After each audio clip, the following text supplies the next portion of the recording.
You need to know that I'm a You need to know that I'm a Hey, what's going on, guys? It's Racer, and today I'm going to be talking about the news that there is no microtransactions in Need for Speed, and along with the PC delay, and my thoughts on it, and what it really means for Ghost and Ghost games, and how they're kind of really pushing EA, or EA's, I guess, pushing them to really make this game as best as it can be.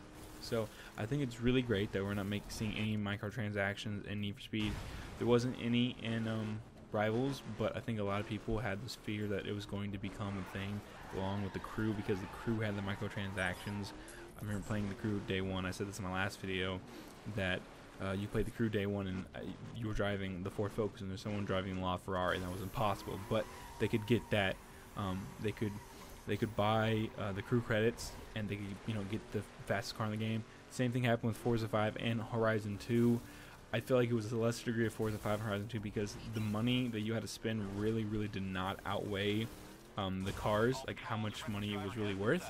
So I'm glad that EA is doing this. I feel like it would really break a lot of gameplay mechanics that Need for Speed is doing, especially the customization. You can only have 5 cars to begin with, so I think limiting the garage to 5 cars is really good. But you would break the game immediately. I think unless these cars are locked at, like, you could go out, spend $50 on microtransactions, even though that would be like not a microtransaction at all, and buy the Hurricane and be racing against all these lesser known cars. It honestly breaks the game and makes the game not fun.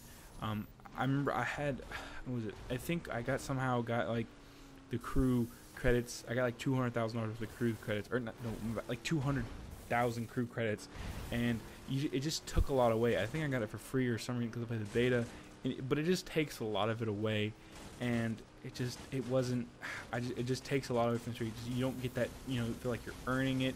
I think it's different with like Forza 6 with like VIP rewards, and you're getting rewarded for playing the game.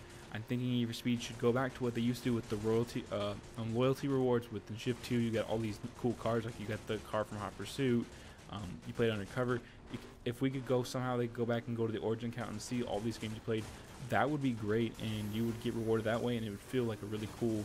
I know they can't do it, but I'm honest, I don't even want to say it, but I'm just saying, if they could figure out somehow you played Most Wanted back in the day, you get a special badge. And I know that everyone had this badge, but if they could figure out somehow, maybe link to your Xbox achievements. So I mean, that could work if you have those. If you have achievements on Xbox 360 for Underground 2, and even I guess a Carbon and Most Wanted, those all have achievements, and those would be really cool to get. I'm thinking they have achievements. No, I'm new to the Xbox ecosystem. I don't know if Most Wanted had achievements, if that was a new thing, but if they do, that would be a really cool way to link it. Again, rambling on for no apparent reason. Moving on to the second point is that it got delayed on PC till spring 2016. I think this is really good. Along with those microtransactions, Ghost Games really is showing to me so much more effort than they did with Rivals. Rivals was just coming out. It was a very just like, we saw, I think, maybe one trailer between Gamescom. Like, we saw E3 2013 was Need for Speed Rivals. We saw some stuff at Gamescom, and then we got a customization trailer, and then the game came out, and it was just out, and it was just there. I can tell with the amount of time and effort they're putting with Need for Speed right now that this game is not going to be just a year.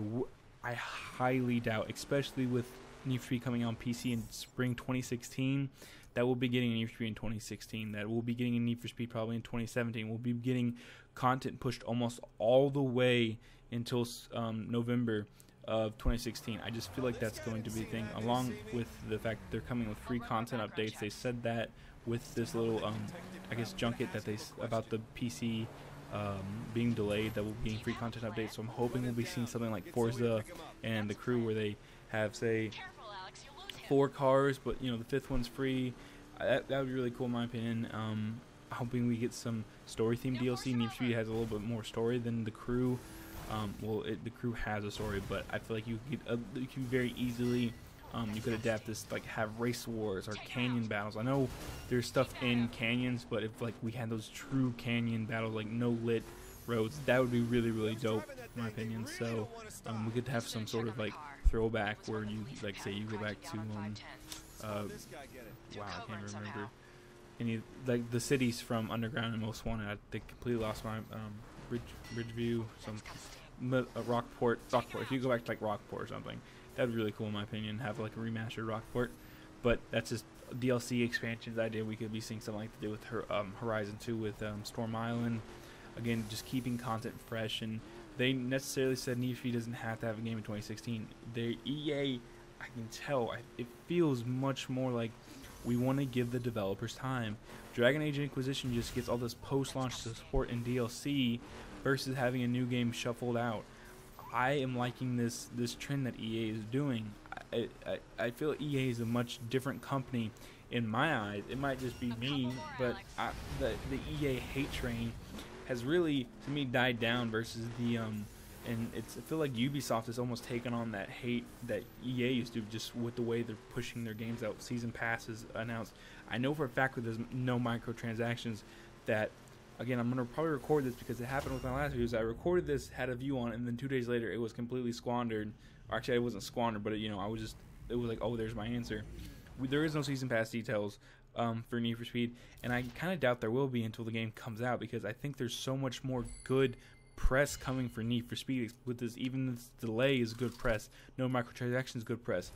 YouTubers covering it. People, they're being very vocal about it. Ghost knows what people want, and they're listening, and I'm just glad they're developing this game. It feels like they really are taking their own, taking I guess 10 years worth of ideas and really spinning it into this kind of ultimate racing game and ultimate racing arcade game, and it seems like they're just doing the best they can, just pushing forward to these just awesome things. So that's my views on it. Again, leading up to the release, I probably have some beta gameplay footage, but this was, I guess, the microtransactions and the PC were just like two things I kind of wanted to address, because I kind of said something else opposite in my last video, so I just wanted to point that out. But leading up to the game releasing, I'll be doing Let's Customize. I know I'm using the crew, but again, the crew, I just like having the customization and a little bit of that kind of stuff, just because it's kind of passive. You don't have to really focus too much on the game and get really intense. So anyway, hopefully the beta will be coming out here pretty soon. They said in the forthcoming weeks, so I'm hoping maybe mid September. What is mid-September? I'm hoping maybe 1st of October. That'd be really dope. Play that a little bit for like 2 weeks, and then we get the game 2 weeks later. Hopefully it all runs well, and we have a great game. We're less than 2 months out, so it's pretty freaking crazy. Anyway, thanks for watching, guys, and stay tuned.